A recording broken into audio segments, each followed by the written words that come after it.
Em 2011, o mundo da medicina assistia a uma revolução que parecia saída de um futuro distante. Na capital da Suécia, Estocolmo, um cirurgião chamado Paolo Macchiarini, então com 53 anos, realizava algo inédito na história da ciência médica. Um transplante de traqueia artificial, fabricada em laboratório e viva, graças à aplicação de células-tronco do próprio paciente. A operação foi feita no Instituto Karolinska, uma das instituições médicas mais respeitadas do planeta, responsável inclusive pela escolha dos laureados do Prêmio Nobel de Medicina. O paciente, Claudio Atacena, um homem de 36 anos residente em Toscana, Itália, sofria de um tipo raro de câncer que atingira sua traqueia de forma irreversível. Com a respiração comprometida e sem opções viáveis de tratamento, Claudio aceitou participar de um procedimento experimental que ninguém jamais havia tentado antes. O método proposto por Macchiarini era simples em teoria, mas complexo na prática. Ele utilizava uma estrutura de plástico biocompatível, criada sob medida para cada paciente, e a recobria com células-tronco retiradas da medula óssea. Essas células tinham a capacidade de se transformar em tecidos específicos do corpo, permitindo que a prótese fosse integrada ao organismo sem rejeição. O grande diferencial do trabalho de Macchiarini era justamente esse: substituir órgãos danificados por estruturas sintéticas capazes de funcionar como órgãos naturais, eliminando a dependência de doadores humanos. Quando os primeiros resultados foram divulgados, a comunidade científica ficou fascinada. As imagens de Claudio respirando normalmente após o transplante começaram a circular pela mídia internacional. Revistas renomadas como The Lancet e New Scientist publicaram artigos elogiando o avanço, enquanto canais de notícias como BBC e CNN dedicavam reportagens especiais ao caso. Paolo Macchiarini tornou-se rapidamente uma figura pública, sendo convidado para falar em conferências internacionais sobre medicina regenerativa e inovação tecnológica. Dentro do Instituto Karolinska, ele passou a ser visto como um dos maiores talentos da instituição, recebendo apoio financeiro e político para expandir seus estudos. Sua imagem era cuidadosamente construída. Um médico visionário, carismático, poliglota, que falava 5 línguas e usava roupas elegantes, sempre com um sorriso confiante. Mas nem todos dentro do meio científico concordavam com a celebração. Alguns especialistas questionavam a metodologia utilizada, os dados clínicos apresentados e a rapidez com que o experimento havia sido levado à prática. Mesmo assim, poucos se atreviam a confrontar abertamente o gênio da traqueia artificial, diante do prestígio que ele conquistara. Era o início de uma jornada cheia de promessas e sombras. Após o sucesso inicial do transplante realizado em Claudio Atacena, Paolo Macchiarini passou a ser tratado como uma espécie de salvador da medicina regenerativa. Os meios de comunicação não poupavam elogios ao cirurgião, apresentando-o como um visionário que havia desbravado uma nova fronteira na ciência médica. Artigos científicos publicados no renomado periódico The Lancet davam credibilidade à sua técnica, mesmo com dados limitados e sem estudos de longo prazo. A imagem de Claudio respirando normalmente após a operação se tornou símbolo de esperança para pacientes que sofriam de doenças respiratórias graves. No entanto, poucos sabiam que as complicações já começavam a surgir logo nos primeiros meses após o procedimento. Apesar dos relatos otimistas divulgados pela equipe de Macchiarini, Claudio precisou voltar ao hospital diversas vezes por causa de infecções e bloqueios na prótese. Em vez de resolver os problemas com uma abordagem mais conservadora, como o uso de stents ou terapias menos invasivas, Macchiarini optava sempre por intervenções cirúrgicas repetidas. Cada nova cirurgia aumentava o risco de complicações graves, colocando ainda mais pressão sobre o corpo frágil de Claudio. Médicos que trabalhavam no Instituto Karolinska começaram a perceber certas inconsistências nas informações repassadas por Macchiarini sobre o progresso clínico do paciente. Alguns profissionais internos levantaram dúvidas sobre a real eficácia do método utilizado, questionando se os benefícios superavam os riscos. Mesmo assim, nenhuma voz crítica foi ouvida fora do círculo interno. Pelo contrário, a mídia continuava a exaltar o feito como um milagre moderno. Com o sucesso aparente do primeiro caso, Macchiarini recebeu autorização para realizar outros transplantes similares, dessa vez em pacientes de diferentes nacionalidades. Ele começou a montar uma equipe internacional, incluindo médicos da Rússia, Itália e Suécia, todos dispostos a seguir seu método revolucionário. As bases estavam sendo lançadas para uma série de novos casos, alguns dos quais terminariam de forma trágica e controversa. Mas, naquele momento, ninguém parecia duvidar da genialidade de Paolo Masciarini, muito menos das promessas que ele fazia ao mundo da medicina. Animado com o impacto do primeiro transplante em Estocolmo, Paolo Masciarini decidiu expandir sua técnica para outros pacientes ao redor do mundo. Em 2011, ele realizou uma nova cirurgia no Hospital Universitário Karolinska, em Estocolmo, dessa vez em uma mulher sueca chamada Beiene, que sofria de um tumor agressivo na traqueia. Assim como Claudio Atacena, Beiene aceitou o procedimento experimental como última chance de sobrevivência, já que não havia outras opções viáveis. A operação foi divulgada como um sucesso, e Beiene apareceu em entrevistas contando como voltou a respirar normalmente após meses de sofrimento. No entanto, poucos meses depois, ela precisou retornar ao hospital com complicações graves, entre elas, infecções recorrentes e obstrução parcial da prótese. Mesmo com todos esses problemas, os relatórios médicos publicados por Masciarini descreviam o caso como um avanço significativo, sem mencionar os riscos reais enfrentados pela paciente. Beiene acabou falecendo em 2016, quase 5 anos após o transplante, mas os danos acumulados à sua saúde foram atribuídos, em parte, às múltiplas intervenções feitas na prótese.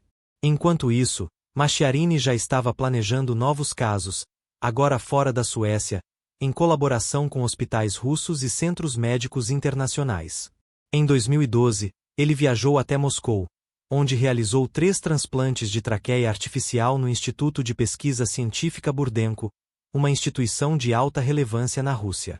Entre os pacientes russos estava Vasily Kovalenko, um homem de 45 anos que havia sofrido um grave acidente que comprometeu sua traqueia. Outro caso foi o de Helena Zakharova, uma jovem mãe de 22 anos que, segundo relatos posteriores, sequer tinha indicação clínica para uma cirurgia tão invasiva. O terceiro paciente foi Ruslan Kudabayev, de 29 anos, que supostamente apresentava condições pulmonares estáveis antes da operação. Todos os 3 receberam traqueias artificiais desenvolvidas no exterior e implantadas em Moscou, sob supervisão direta de Masciarini e sua equipe. Mas, nos meses seguintes, as notícias começaram a preocupar os colegas que acompanhavam de longe os resultados. Os 3 pacientes russos enfrentaram complicações severas, e, em menos de 2 anos, todos haviam falecido. O caso mais controverso entre os transplantes realizados por Paolo Masciarini na Rússia foi o da jovem Helena Zakharova, de apenas 22 anos. Residente em Moscou, Helena era mãe solteira e sofria de uma condição respiratória crônica chamada estenose traqueal, que causava estreitamento da traqueia. Apesar de sua condição ser desafiadora, médicos russos afirmariam posteriormente que ela poderia ter sido tratada com métodos menos invasivos, como dilatações ou stents. No entanto, em 2012, Helena foi selecionada para receber uma traqueia artificial desenvolvida por Masciarini e implantada no Instituto Burdenko, em Moscou. Segundo relatos posteriores de colegas e familiares, Helena confiava totalmente em Masciarini, que apresentou o procedimento como a única chance real de viver normalmente. Durante a cirurgia, ele utilizou uma prótese sintética revestida com células-tronco, técnica que, até então, carecia de validação científica rigorosa. Nos meses seguintes ao transplante, Helena começou a apresentar complicações graves, infecções recorrentes, rejeição parcial do corpo à prótese e dificuldade extrema para respirar. Ela precisou retornar ao hospital inúmeras vezes, submetendo-se a novas cirurgias e intervenções para tentar manter a prótese funcional. Em depoimentos posteriores, familiares relatariam que Helena sofria constantemente, muitas vezes chorando de dor durante as internações. Em outubro de 2013, pouco mais de um ano após o transplante, Helena faleceu em um hospital de Moscou, deixando para trás um filho pequeno. Sua morte chocou não só seus familiares, mas também alguns profissionais de saúde russos que acompanhavam de perto os resultados dos transplantes. Um médico russo, que preferiu permanecer anônimo, Afirmou em investigações futuras que aquela cirurgia nunca deveria ter acontecido. A partir desse momento, vozes críticas começaram a se organizar dentro do Instituto Karolinska, na Suécia, onde Macchiarini ainda mantinha posição oficial. As primeiras denúncias sobre possíveis falhas éticas, falta de consentimento informado e manipulação de dados começavam a ganhar força. Até meados de 2013, apesar das mortes de pacientes na Rússia, Paolo Macchiarini ainda mantinha uma posição privilegiada no Instituto Karolinska, em Estocolmo. Ele era considerado um dos maiores nomes da medicina regenerativa e recebia apoio financeiro e político para continuar suas pesquisas. No entanto, dentro da própria instituição, algumas vozes começavam a se levantar contra ele, questionando a veracidade dos dados clínicos apresentados. Um dos primeiros a desconfiar foi o médico Bertil Walden, funcionário do instituto responsável por supervisionar projetos de pesquisa com células-tronco. Walden notou inconsistências nos relatórios assinados por Macchiarini, principalmente quanto ao estado real dos pacientes após os transplantes. Ele decidiu compartilhar suas preocupações com outros colegas, entre eles Erika Lederhausen, ex-vice-presidente do Instituto, e Anders Junesson, especialista em infecções hospitalares. Juntos, esses profissionais começaram a reunir informações sobre os casos russos e suecos, tentando entender por que tantos pacientes haviam falecido. Eles também descobriram que alguns dos artigos científicos publicados por Macchiarini não tinham dados completos ou omitiam informações críticas. Em particular, o caso de Helena Zakharova chamou atenção. Ela não teria indicação médica para um transplante tão arriscado, segundo relatos de especialistas independentes.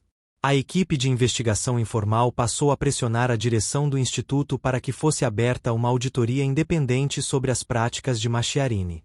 Mas a resposta da alta direção foi inicialmente evasiva. Afinal, o nome do instituto estava diretamente ligado aos experimentos realizados. Medo de danos à reputação da instituição parece ter influenciado a decisão de manter o silêncio por tanto tempo. Mesmo assim, Walden e seus aliados continuaram suas investigações, obtendo acesso a documentos internos e conversando com enfermeiros e assistentes que trabalharam com o cirurgião. Os depoimentos começaram a pintar um retrato preocupante. Há relatos de que Macchiarini ignorava alertas sobre complicações pós-operatórias e insistia em procedimentos invasivos desnecessários. As primeiras fissuras no muro de prestígio de Paolo Macchiarini estavam surgindo, e logo explodiriam em escândalo público. Enquanto os ventos começavam a mudar na Suécia, uma jornalista norte-americana chamada Benita Alexander estava prestes a dar um dos maiores golpes na reputação de Paolo Macchiarini. Repórter premiada e especializada em saúde e ciência, Benita trabalhava para a emissora NBC News e havia sido convidada por Macchiarini para cobrir uma cirurgia realizada por ele na Rússia. O convite parecia inusitado.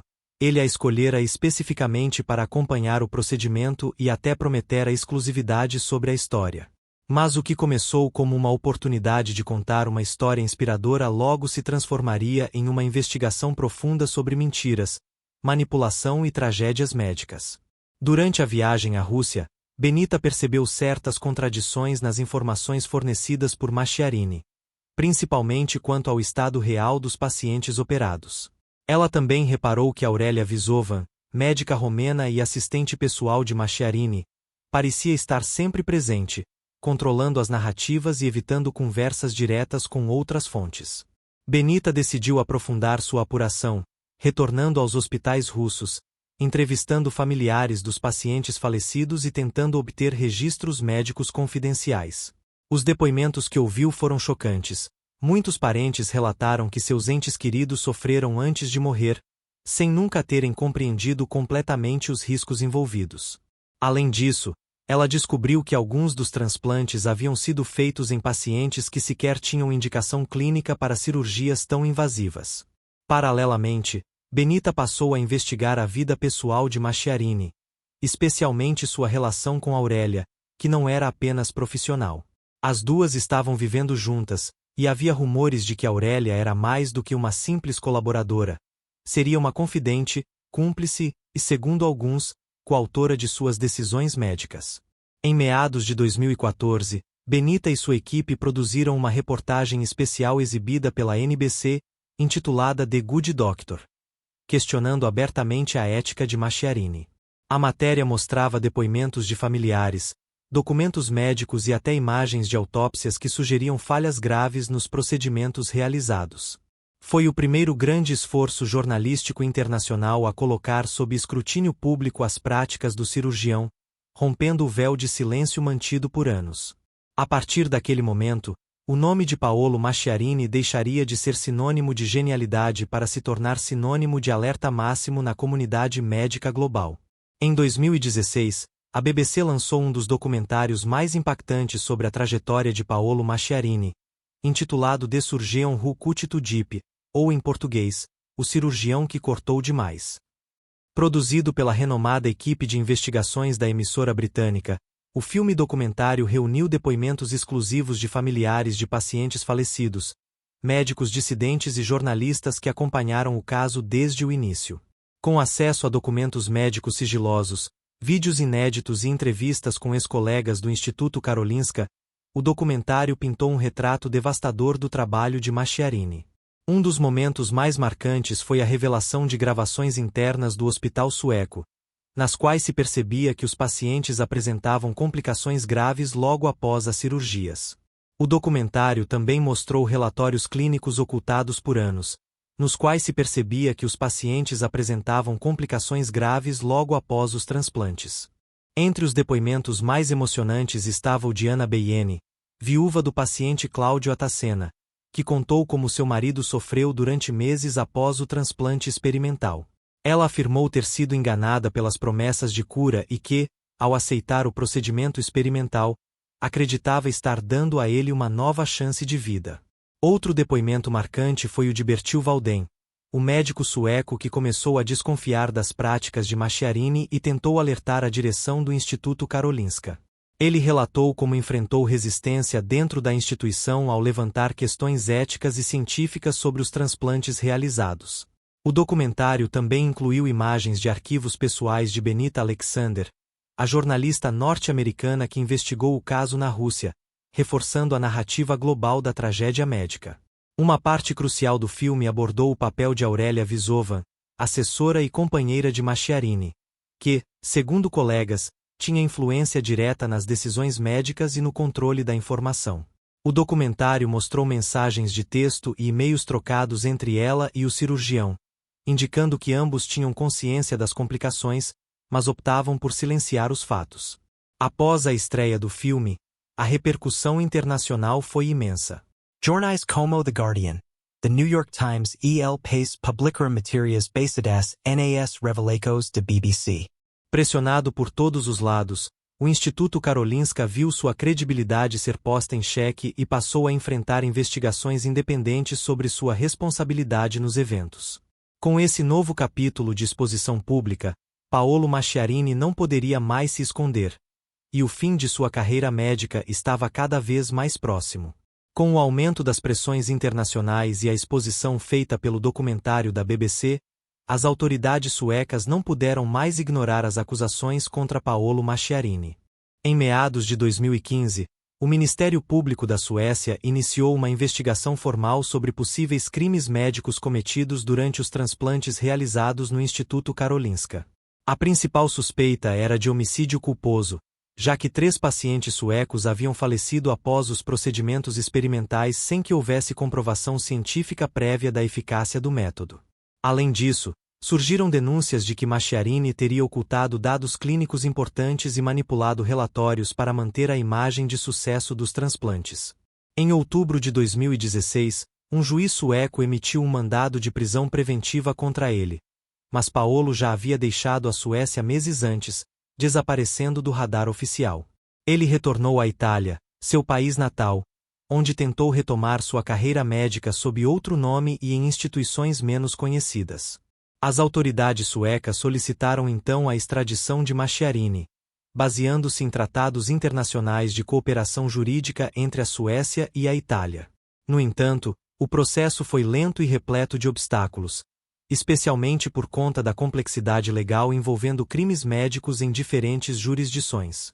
Enquanto isso, familiares das vítimas passaram a exigir justiça, organizando movimentos públicos e buscando apoio político para pressionar os governos envolvidos. Na Itália, apesar das pressões externas, as autoridades locais inicialmente hesitaram em aceitar a extradição, alegando falta de provas concretas de crime doloso ou intencional. Além disso, advogados de defesa de Masciarini argumentavam que ele agira dentro do campo experimental da medicina, com consentimento dos pacientes. Mas críticos afirmavam que o cirurgião extrapolou os limites éticos ao aplicar um método sem validação científica rigorosa e com riscos excessivos à vida humana. Paralelamente, na Rússia, onde 5 transplantes foram realizados, não houve nenhuma investigação criminal formal contra o médico, mesmo diante das mortes dos pacientes.